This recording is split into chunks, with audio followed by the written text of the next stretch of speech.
네, 삼성 상속세 뉴스 잘 들었습니다. 자, 관심이 많은 부동산 토론 시작하겠습니다. 전문가 두 분 모셨습니다.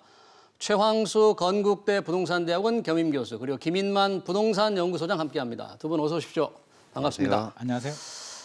들어오기 전에 보니까 오세훈 서울시장이 구청장들하고 이 재산세를 좀 깎아주자, 좀 협의해보자 하고 지금 회의를 한 것 같아요. 네네. 그러면 이 재산세라는 것이 서울시장이 깎겠다고 하면 깎을 수 있는 겁니까? 어떻습니까? 보통 재산세는 구세거든요. 그래서 예. 구청에서 이제 걷어들이는 세금인데 서울시만 조금 독특합니다. 반반이에요. 서울시가 50%, 예. 구청에서 50% 가지고 가기 때문에 오세훈 시장 혼자서 단독으로 처리할 문제는 아니고요. 구청하고 협의를 해야만 이게 반반이잖아요. 5대 5기 때문에 서로 협의가 필요한데 작년이었나요? 조은희 서초구청장께서 이제 하겠다, 50% 감면해주겠다라고 하니까 서울시가 반대해가지고 이제 추진이 무산되고 다른 구청장들도 다 반대했거든요. 근데 이번은 양상이 좀 다른 게 정부 여당도 지금 재산세 완화 이야기가 나오고 있고요. 지금 이런 오세훈 시장도 하자라고 하고 조은희 구청장도 뭐 원래 하겠다는 입장이었기 때문에 다른 구청장님도 속마음은 이게 아무래도 세수니까 안 하고 싶겠지만 거부하기는 좀 힘든 분위기 아닐까 싶습니다. 일단 재산세를 깎아주면 시민들은 좋겠지만 말씀하신 대로 구청은 세수가 줄잖아요. 근데 깎아준다면 어떻게 깎아줄 생각이 있을까요? 어떤 방법이 있어요? 재산세를 깎아준다고 뭐 하면? 약간 이제 특별 규정을 적용을 해서 뭐 한시화 한다든가 아마 예. 이렇게 할 가능성이 상당히 높아 보입니다. 근데 현실적으로 본다면 재산세가 뭐 인하가 되거나 뭐 예. 약간 절감이 되는 효과가 제가 보기엔 그리 클 것 같지는 않아요. 왜 그러냐면 재산세 기준이 되는 공시가격 자체가 그 공시가격 자체를 갖다 낮추지 않는 한 재산세를 어느 정도 한시적으로 깎아준다 하더라도 공시가격은 계속 오를 것이고 공시가격 오른다. 그다음에 네. 또 세율도 매년 올리기로 했으니까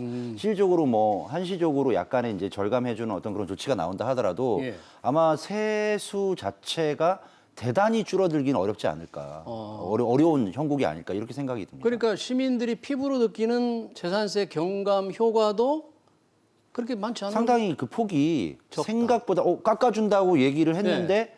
보니까 생각보다는 많이 깎아주진 않았네? 이런 어떤 고지서를 받아들면 이런 결과가 나올 가능성이 상당히 농후해 보이거든요. 예. 여튼 서울시가 이렇게 깎아주겠다고 하는데 더불어민주당에서도 지금 재산세 완화에 대해서 조금 긍정적인 듯해요. 네.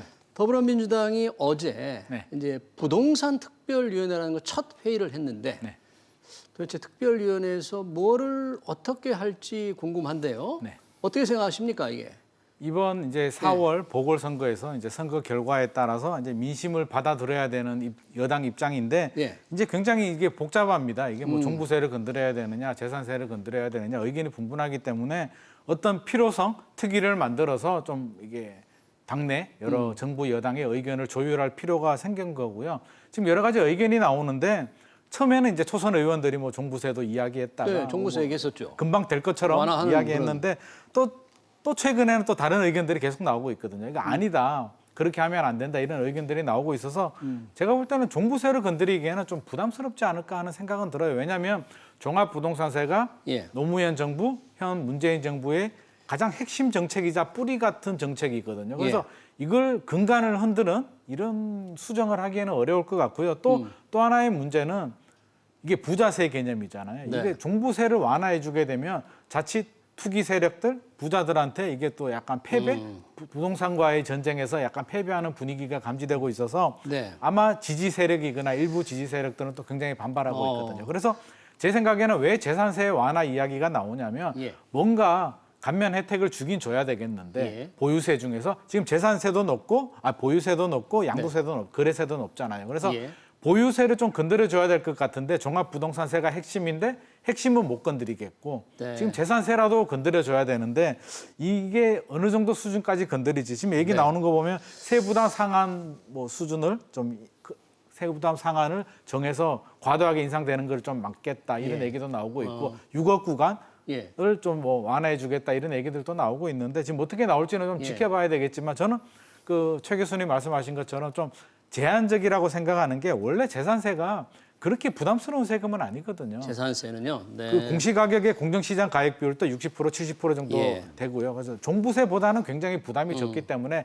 몇십만 원에서 많아야 몇백만 원 수준인데 거기서 조금 혜택을 준다고 해도 뭐 예. 몇십만 원, 많아야 뭐 1, 200만 원 정도 혜택을 받는 건데 네. 종부세 몇백만 원, 몇천만 원 지금 부담이 늘어나는 상황에서 그거 몇십만 원, 몇백만 원 좀 혜택을 준다고 해서 과연 우리 네. 그 조세 저항을 좀 완화시킬 수 있을까, 누그러뜨릴 네. 수 있을까? 저는 좀 제한적이지 않을까 싶습니다. 그러니까 조세 저항이라든지 세금 불만에 대한 민심을 돌리기에는 만약에 재산세, 종합부동산세를 손대지 않고는 민심이 크게 느끼질 못할 것이라는 지금 김인만 소장 얘기인데 뭐 공감하는 측면이 있고요. 예. 원래는 그 종부세 자체는 일종의 아까 말씀하신 대로 약간 예. 부유세 개념이잖아요. 그리고 또 약간 사치세 네. 뭐 이런 개념인데 가만히 좀 생각을 해보면 예. 예전에 보시면 그 아주 오래 전이긴 한데요. 예. TV에 대해서도 특별소비세가 부과됐던 특별소비세. 시절이 있었어요. 그렇습니다. 예, 뭐 아마 이걸 기억하면은 조금 좀 오래되신 분일 수도 예. 있긴 하겠죠. 그런데 지금은 뭐 그런 개념이 없잖아요. 예. 그러면 이제 또 그거에 따라서 물건의 가격도 오를 것이고, 예. 뭐 기본적인 건설 단가라든가 가격 같은 것들은 물가 상승이라든가 인플레에 따라서 약간 오를 텐데 종부세 기준은 계속 그대로라면, 그것도 굉장히 좀 오랫동안 지금 이 기준이 유지가 되고 있다면. 원리상으로는 좀 이게 안 맞는 것 같고요. 그런 지금 이치상으로는. 종부세 부과 대상이 원래 도입할 때는 1%였는데 네. 지금 뭐 거의 3% 이상. 그러니까 가격이 오르니까 예. 그럼 전 국민의 3%가 그러면 과연 적은 숫자냐 예. 이런 생각도 한번 해봐야 되거든요. 네. 우리가 이제 5,100만이니까 예. 10%만 해도 510만이고 3% 정도면 벌써 그 인구만 해도 거의 예. 한 170만 이 정도 안 되겠습니까? 예. 그러면은 뭐 작은 숫자는 아니고요. 또 하나는 뭐냐면 예. 제가 보기엔 이 가장 큰 문제가 정부 내에서도 여당 내에서도 종부세라든가 이런 부분에 대해서 뭐 기준을 바꾸자는 등 예. 완화를 한다. 그다음에 양도세라든가 이런 거래세를 갖다가 현실화하자라는 어떤 그런 의견이 상당히 많이 그동안 있어 왔어요. 아니, 꾸준하게. 법안을 낸 의원도 있잖아요. 김병욱 의원인가? 네. 예, 종부세 과세 대상을 법안도 내고 예. 이번에 뭐 올리자. 당대표 그 나온 예. 그 후보자 분들 중에서도 일부 그런 얘기를 하는 분들이 분명히 있거든요. 예. 근데 그런 얘기가 나왔다가 또 사실은 또 그 정부 측에 상당히 친한 어떤 네. 그런 그 분들이라든가 이런 분들의 비판을 받거나 공격을 받으면 네.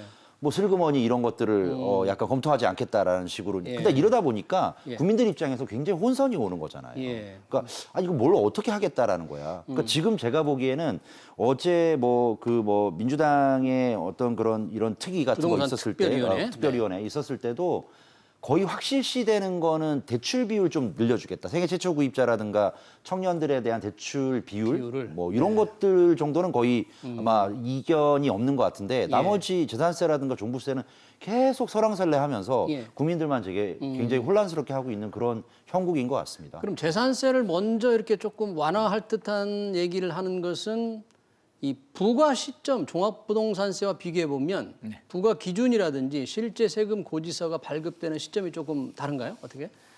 기준일은 6월 1일인데 부과 6월 시점이 1일. 다르죠. 재산세는 이제 아파트 기준에서는 6월, 9월 두 번에 나눠서 내고요. 종합부동산세는 11월 넘어서 거의 12월 초 정도에 아마 11월 말, 12월 초에 고지서 받아볼 것이거든요. 그러니까 아무래도 시점 차이가 좀 있고 재산세 같은 경우는 좀 쉽죠. 아무래도 접근하기도 쉽고 금액 자체도 크지 않고 종합부동산세를 바꾸려면 뭐 예.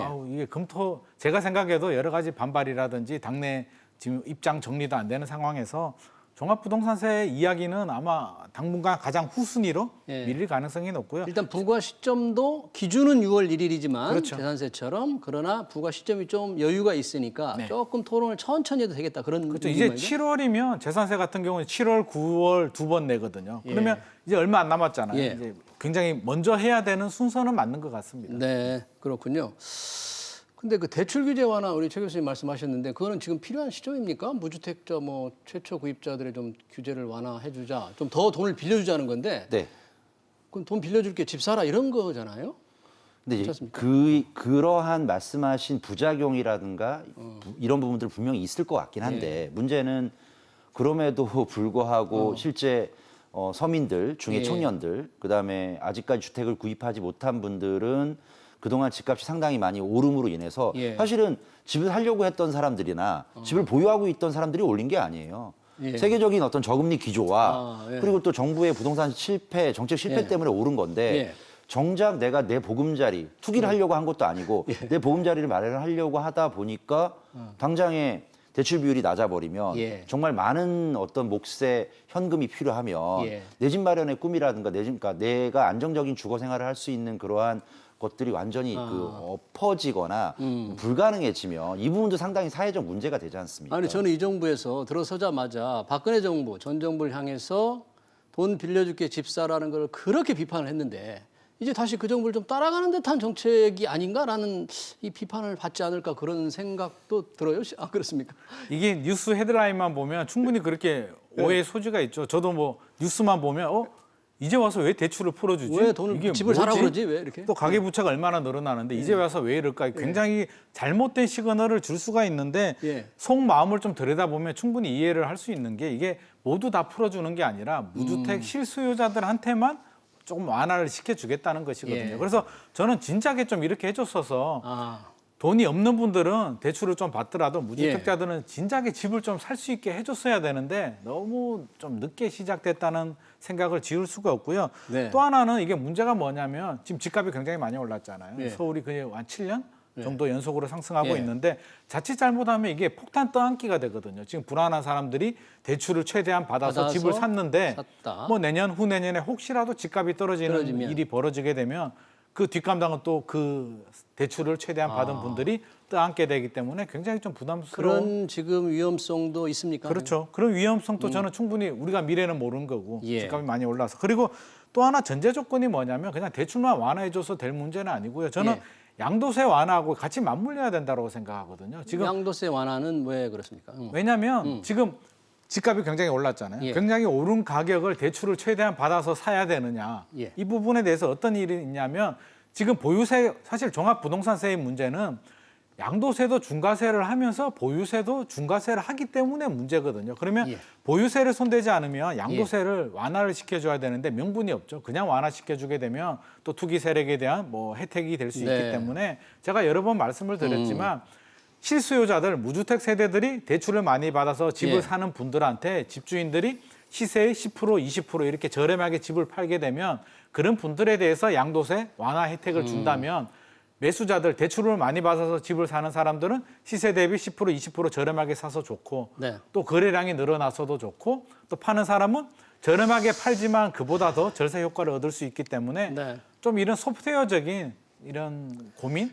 대책이 좀 필요하지 않을까 싶습니다. 김만수 소장이 전에도 그런 말씀을 하셨는데 양도세를 좀 내려줘야 되지 않느냐 그랬는데 뭐 이 정부에서 그런 거에 대해서는 전혀 뭐 관심이 없는 것 같긴 합니다. 지금으로서는 정부 끝날 때까지 될 것 같지는 않고요. 불가능하죠. 예, 그 얘기 한번 나오면 예. 바로 또 같은 또 그런 그 예. 이데올로기를 같이 하는 분들에게도 공격을 너무 많이 받으니까요. 네. 그래서 쉽지는 않을 것 같습니다. 만약에 그런 일들이 있다면 예. 굉장히 제가 보기엔 이례적인 일이 아닐까 싶습니다. 예. 기대하지 혹시라도 마라. 전격적으로 이루어지면 저는 집값 잡힐지도 모른다라고 생각합니다. 그래요? 그럼 예. 집값 잡는 게 시급한데 빨리 해야 될 텐데 그렇죠? 그런데요. 가능성이 없다. 그런데 네. 두 가지 질문을 그러니까 똑같이 던질 수 있는 거잖아요. 양도세를 인하함으로 인해서 불로소득, 그러니까 그 주택을 가진 그러니까 그 비싼 예. 주택을 가지고 있는 고가 주택을 갖고 있는 사람의 불로소득을 예. 인정해주는 어떤 그런 부작용과 혹시 지어서 뭔가 공급하는 건 당장 안 되니 매물을 늘려서 집값을 안정화시켜서 실제로 집값을 떨어뜨리거나 안정화시키는 것이 무엇이 우선이냐라고 했을 때 네. 제가 보기 여태까지 정부가 해왔던 정책들은 전자였단 말이에요. 그렇죠. 네. 예, 그래서 그런 면에서 본다면 쉽게 기대할 수 있는 부분은 아닐 거다. 혹시 나온다면 정말 이례적일 것 같습니다. 알겠습니다. 아주 이례적인 일. 또 하나 관심이 지금 임대사업자 혜택을 줄인다는 건데 네. 지난번에 임대사업자 혜택 다 없애지 않았습니까? 아직 어떤 혜택이 남아 있길래 여당에서 이걸 지금 줄여야 되겠다, 없애야 되겠다 그런 거죠? 어떤 게 남아 있어요? 많이 줄였죠. 아파트에 대한 임대소득은 많이 줄였는데 아파트 외에 뭐 빌라나 이런 부분은 아직도 좀 남아 있는 부분이 있고요. 예. 또 기존에 이미 했던 분들은 또 혜택이 남아 있거든요. 그래서 이걸 소급 적용할지 어떻게 될지는 모르겠는데 혜택이라는 게 뭐 종부세, 종부세 면제 이런 합산도 건가요? 배제가 되고요. 합산 뭐 배제. 양도세 혜택도 있고 취득세 혜택도 있었고 재산세 혜택도 있었고 여러 가지 혜택들이 있었는데 저는 뭐 취지는 어느 정도 공감하는 부분은 있어요. 왜냐하면 예. 다주택자들이 또 예. 빠져나가는 출구가 되기 때문에 뭐 이재명 지사도 뭐 이런 얘기를 했고 여러 예. 정치인들이 얘기를 하고 있는데 뭐 어느 정도 공감은 하지만 이게 또 반대되는 입장에서 생각해 보면 예. 해달라고 해서 된 거 아니거든요. 정부가 이전 정부도 그렇고요. 문재인 정부에서도 처음에 그렇죠. 임대사업자 혜택을 더 주면서 하라고 했거든요. 예, 정부 발표를 믿고 다 했는데. 믿고 했죠. 그리고 예. 왜 이게 필요했냐면 서민 주거 안정에 도움이 되거든요. 집주인 입장에서 보면 8년, 뭐 10년 이렇게 기간 동안 예. 5% 네. 인상 제한이 걸리게 되면서 재산권의 행사를 못하는 부분 있잖아요. 의무 네. 제한도 걸리고. 그러면 그 기간 동안 10년 동안 내가 재산상의 불이익을 당했는데 그냥 우리가 공공의 이익을 위해서 집주인들한테 공공의 이익을 위해서 희생만 강요할 수는 없잖아요. 그래서 예. 당연히 이런 혜택을 줘야 되는 게 맞고 또 네. 투명 과세 차원에서 이런 혜택을 안 주게 되면 누가 등록을 하겠습니까? 그러면 또 투명 과세 입장에서도 문제가 되기 때문에 정부에서도 혜택을 줬는데 결과적으로 다주택자들이 뭐 빠져나간다. 이 너무 결과론적인 그 표면적인 현상만 보고 지금 와서 혜택을 없앤다라고 하면 정책의 일관성 문제도 앞으로 정부 정책을 어떻게 믿고 따라갈 것이며 그래서 취지는 맞지만 전제 조건은 또 문제가 뭐냐면 그럼 집주인들은 투자 안 하게 되잖아요. 예. 전세 끼고 투자를 안 하게 되면 민간 임대 물량이 또 줄어들 수밖에 없거든요. 네. 그러면 적어도 공공이 충분한 공공 임대 물량을 준비해서 푼 다음에 그때 이렇게 혜택을 줄이거나 폐지해도 늦지 않지 않을까 네. 싶습니다. 그런데 지금 이재명 경기지사, 뭐 김두관 더불어민주당 의원이 이걸 주장하는데 임대사업자 임대주택 때문에 그러면 아파트값이 올랐느냐? 임대주택의 대부분이 아파트가 아니다. 이런 반론도 굉장히 많지 않습니까? 뭐 그런 측면들도 분명히 있을 것 같고 그런 반론이 뭐 아마 조사를 해보면 예. 임대사업자 등록한 분들이 아파트 아마 비중이 그렇게 엄청나게 높지는 않을 거란 네, 말이에요. 대부분 뭐 보면은 다가구, 연립주택 약간은 이런 뭐 게 다세대, 아니겠느냐. 뭐 예. 다가구 주택, 예, 예. 뭐 이런 단독주택 개조해서 여러 세대가 네. 살게 하는 이런 건데 뭐 임대사업자 자체의 순기능도 굉장히 많단 말이에요. 우리가 이제 주택을 공급하는 방법은 뭐 여러 가지 방식이 있겠지만 민간 파트가 있을 것이고 공공 예. 파트가 있는데 예. 공공 파트에서 하려니까 지금 빨리 안 되고 있지 않습니까? 예. 더군다나 또 LH 사태 이후에 공공에서 이제 공급하려고 하는 이런 모든 것들이 시장의 신뢰를 잃으면서 토지 보상도 잘 안 되고 지연됨에 따라서 네. 즉각적으로 안 되면 민간 부분에도 분명히 공급이라는 순기능이 있는데 네. 그것은 전혀 도외시하고 단순하게 부작용이라든가 아니면 모든 제도가 일장일단이 있을 텐데 단점만 부각해서 그것은 아니다라고 얘기하는 것도 제가 보기에는 좀 무리가 있는 해석이 네. 아닌가 싶고 예. 공공이 그동안 공급하려고 애를 많이 정부에서 쓰고는 있는데 모든 정책이 현재는 예. 보면 나라나 정부가 공공이 나서서 하면 모든 걸 해결 가능하다라는 인식을 아직도 가지고 있는 것 같아요. 시장의 국가가 기능이라든가 다할 이런 수 것들은 있다. 전혀 예. 고려를 안 하고 생각을 안 하고 예. 있는 그런 느낌이 듭니다. 예, 지금 시청자 한 분이 유튜브에 의견을 주셨는데 누가 부동산 값 올려달라고 했나? 자기들 정책 실패를 세금으로 때리네. 뭐 이렇게 해서 정부 정책 실패를 비판 이런 의견들이 조금 있는 것 같습니다. 네, 제가 잠깐 부연 설명드리면 제가 지난주에 어떤 한 분을 만났거든요. 예. 이제 종로에 계시는 할머니 한 분을 만났는데 그분이 도시형 생활주택을 자기가 지어서 50세대 정도 임대를 놓고 있었는데 50세대? 50세대를 지어서 10년 전에 예. 월세를 받으면서 이렇게 생활을 하고 있었는데 최근에 종합부동산세 부담도 굉장히 늘어나고 임대사업자 혜택도 축소한다라고 하니까 이분이 매각을 했어요. 팔고 기존에 사시던 세입자들을 다 명도시켜서 다 쫓아내버렸거든요. 그리고 왜냐하면 매수자가 그 건물을 헐고 다른 건물을 짓는다. 다른 건물 짓는다. 결과적으로는 안 팔아야 될 사람이 그럼 그 팔게 되고 50세대가 전세로 다 살고 계신 분들이 새로 집을 구하셔야 그렇죠. 돼요. 살 곳을 잃어버리고 살 곳을 다른 곳으로 또 떠나게 되니까 이런 부작용들이 실제로 우리가 생각하는 투기꾼들 예. 아파트를 뭐 10채 20채씩 사서 이런 분들은 안 팔고 있고요. 네. 안 팔아야 되는 이런 분들이 지금 팔고 있는 이 부작용이 생기고 있습니다. 예. 이런 모든 불만이 지금 집값이 그동안 너무 가파르게 올랐기 때문인데 얼마 전 조사를 보니까 KB 국민은행 조사 같은데 서울 집값의 평균 매매 가격이 11억 원을 넘어섰다. 이게 지금 언제적 문재인 정부 초기가 7, 8억이 6, 7억? 지금 화면에 나오는데 2017년 정도면 6억밖에 안 됐을 것 같은데 그럼 배가 올랐다는 얘기인가요? 배에 올랐죠. 이게 통계가 배가 올랐고요. 네. 보통 이제 중산층 이상이 살고 싶어하는 좋은 지역의 아파트들은 뭐 2배가 뭡니까? 한 3배 정도 오르지 않았나요? 그래요? 한 4년 정부에서는 만에 한 근데 3배는 뭐 14%, 15% 올랐다고 예. 계속 그러니까 얘기를 이게 하시니까. 통계 착시 갖고 이게- 뭐 빌라라든지 모든 주택을 다 통계를 하다 보니까 그렇게 나오고 우리 중산층들이 살고 싶어하는 아파트 기준에서 보면 제가 볼 때는 최소 2배고요. 3배는 오른 아파트들이 굉장히 많이 있습니다. 2배가 뭡니까? 그러면 이렇게 값이 올랐는데 아까 최 교수님이 대출 규제 완화를 할 가능성이 있다고 그러고 대출 규제 완화를 해준들 이렇게 비싼데 살 수 있습니까? 은행 돈을 빌려서도 못 사. 그러니까 이게 약간 사후 약방문 같은 겁니다.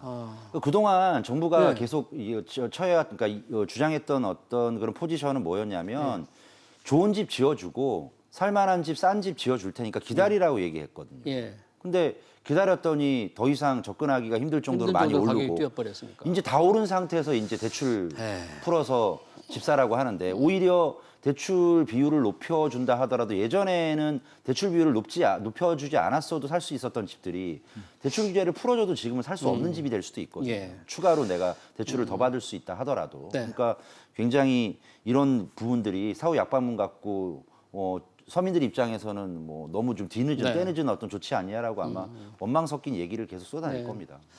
김인만 소장님, 네. 오세훈 시장이 들어서서 이 재건축 규제를 좀 완화를 하려고 하니까 집값이 들썩거린다. 그래서 토지거래가구역으로 지정을 어제인가요?부터 했죠. 네네, 했습니다. 지정 전과 후 어떻게 좀 뭐가 좀 달라졌습니까? 시장이 어떻습니까? 지정 전에는 굉장히 활발했고요. 왜냐하면 이제 지정이 되고 나면 아무래도 허가를 받아야 되니까 실수요자 아니면 집을 살 수가 없거든요. 근데 시장에서 어떻게 받아들이냐면 예. 오세훈 시장도 그렇고요. 정부도 이제 작년에 토지거래 허가를 많이 했는데 예. 사지 마라는 시그널이거든요. 우리 앞으로 개발할 테니까 사지 마라. 투기하지 마라는 투기하지 의미인데 시장에서는 어떻게 받아들이냐면 예.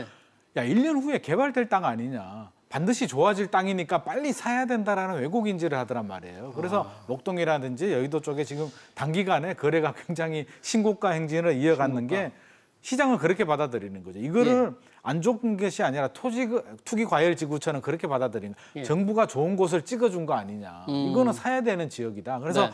지정되기 전에 빨리 사자고 해서 뭐 난리가 나긴 했었는데 당분간 이제 지정이 됐기 때문에 예. 거래량은 좀 줄어들고 예. 좀 한숨은 돌릴 것 같기는 한데 뭐 급매물이 나오거나 가격이 떨어지거나 전혀 그럴 것 같지는 않습니다. 근데 기대감이 최근 너무 거래 높아요. 중에서는 일부 고가 아파트 가격이 조금 고개를 뭐 숙였다는 뉴스도 있던데 그거는 어떤 연관이나요? 그거는 이런 뭐 재건축 단지 이런 단지들이 아니라 그냥 일반 단지들 워낙 호가가 많이 올랐기 때문에 소폭 조정이 되는 거지. 지금 취득세도 12%잖아요. 예. 그 3주택 이상이면. 그래서 일부 조정이 되는 거지. 아니 10억, 12억이 올랐는데 1억, 2억 호가 떨어졌다고 해서 그게 뭐 조정이 됐다 떨어졌다 이렇게 아니 얘기하는 뭐 거는 좀 하락세로 맞지 조금 이렇게 방향을 전혀 튼다 그런 거 전혀 아니에요? 전혀 그렇지 않습니다. 예. 뭐 그럴 만한 징후는 아직은 없고요. 그래요? 뭐 언론에서도 사실 그런 부분들은 조금 약간 문제가 있다라고 생각하는 게 예. 거래된 게 예를 들어 30억인데 갑자기 뭐 28억 5천에 예, 뭐 예. 거래가 되면 1억 예. 5천 떨어진 거 아니냐라고 예, 예. 하는데 그게 이제 한 건의 거래이고 실제로 뭐 거래에 대한 어떤 매매 거래 심리라든가 이런 것들은 전혀 지금 지장이 없는 상태에서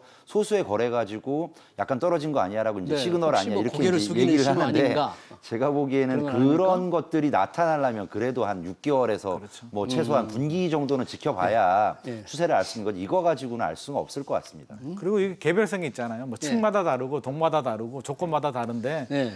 적어도 교수님 말씀하신 것처럼 6개월, 12개월 정도 추이를 봐서 충분한 거래량이 뒷받침이 되면서 가격이 떨어져야 그걸 우리가 예. 안정이다, 떨어졌다라고 얘기하지. 지금은 네. 뭐 1억 5천이 뭐 때문에 떨어진지도 모르겠고 조건이 예. 다를 수도 있잖아요. 층이 다를 수도 있어서 네. 이렇게 판단하는 거는 그냥 좀 이슈를 위한 이슈 아닐까 싶습니다. 네. 지금 어제 재건축 민간 재건축 관련해서 오세훈 시장 때문에 정책 규제 완화, 아시아 선수촌 지구 단위 계획이 나왔고 네. 뭐 여의도 시범 아파트 50층으로 할 가능성이 있다는 보도도 나오고 그랬는데 네. 좀 뭐가 빨라지는 겁니까? 지구 단위 계획이라는 게 어떻게 결정이 되는 겁니까? 지구 단위 계획은 이제 토지를 효율적으로 예. 관리, 개발하기 위해서 지정하는 건데 지구 개발 단위를 뭐 이게 한다고 해서 구역을 지정한다고 해서 바로 개발이 되거나 뭐 그런 건 아니거든요. 그래서 체계적으로 개발할 가능성이 있다 이 정도 기대감이지 지금 또 이렇게 보면 구역으로 묶여 있는 곳들이 굉장히 많은데 전혀 개발이 안 되는 곳들도 많이 있거든요. 그래서 너무 지나친 기대를 가지는 것은 바람직하지 않은데 아시아 선수촌 같은 경우는 입지가 굉장히 좋거든요. 예. 농정률도 낮고 개발만 하면 엄청난 아파트가 될 수 있는데 지금 여러 가지 문제 때문에 안 되고 있었는데 오세훈 시장이 취임을 하면서 이렇게 네. 지정을 했다는 얘기는 좀 상징적인 효과는 있을 것 같습니다. 기대감을 불러일으키기에는 충분할 것 같고요. 예. 여의도도 꽉 막혀 있었잖아요. 안 되고 있었는데 50층을 풀겠다. 물론 토지거래 허가로 묻긴 했겠지만 여의도가 워낙 좋은 지역이기 때문에 선수촌도 마찬가지고요.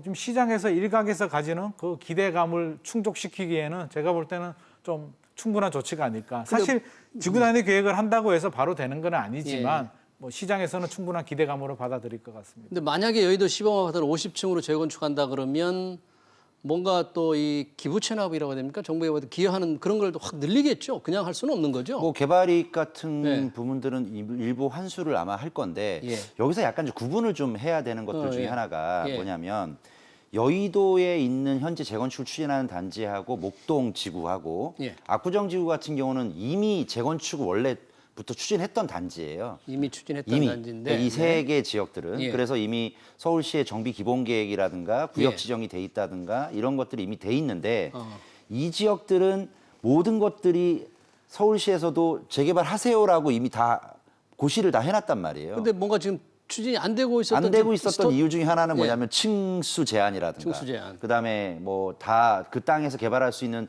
최대 허용 용적률을 다 뭐 못 찾아 먹는다든가 예. 이런 것들 때문에 이렇게 해가지고는 우리는 도저히 우리가 원하는 대로 개발을 할 수 없으니 예.